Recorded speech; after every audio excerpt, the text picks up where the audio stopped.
ఆకాశం మబ్బులతో కప్పబడి పెద్ద పెద్ద వర్షపు చుక్కలు నేలపై పడుతున్నాయి. లిల్లీ ఆనందంతో తన ఎర్రటి గొడుగు తెరిచి పసుపు రంగు ఫ్రాక్ తొడుక్కొని వర్షంలోకి దూకుతోంది.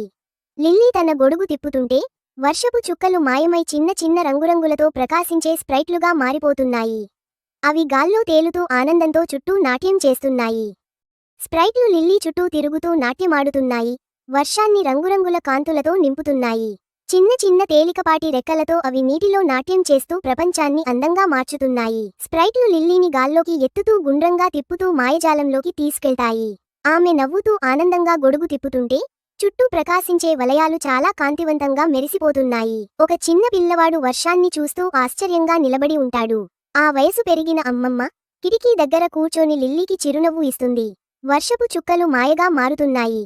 ఒక చిన్న పిల్లి, మిస్టర్ విస్కర్స్, వర్షం నుండి దాక్కుంటూ వణుకుతుంది. స్ప్రైట్లు దాని చుట్టూ తిరుగుతూ కాంతివంతమైన చిన్న చిన్న సీతాకోకచిలుకలలు గొడుగు ఇస్తాయి. పిల్లి సంతోషపడుతుంది. లిల్లీ తన గొడుగు పట్టుకుని వర్షంలో నిలబడి ఉంటుంది. చుట్టూ చిన్న మెరుస్తున్న స్ప్రైట్లు ఆడుకుంటూ వర్షపు చుక్కలను తాకుతూ మాయమవుతున్నాయి. సీతాకోకచిలుకలు సంతోషంగా నృత్యం చేస్తాయి. లిల్లీ రహస్య తోటలోకి అడుగు పెడుతోంది. చుట్టూ మెరిసే పువ్వులు, వర్షపు చుక్కలు వజ్రాల్లా మెరుస్తున్నాయి.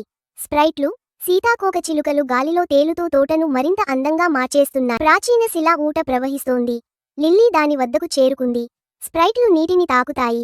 మెరిసే వలయాలు ఏర్పడినవి. ఊటలోని నీరు మంత్రముగ్ధంగా కాంతులు వెదజల్లుతోంది. లిల్లీ తన గొడుగు పట్టుకుని స్ప్రైట్లు మళ్లీ మేఘాల్లో కలిసిపోతున్నాయి. ఆమె చిరునవ్వుతో చూస్తూ నిలబడి ఉంటుంది. వర్షం ఆగిపోతున్నా మ్యాజిక్ మాత్రం ఎప్పటికీ ఆమె గుండెల్లో ఉంటుంది.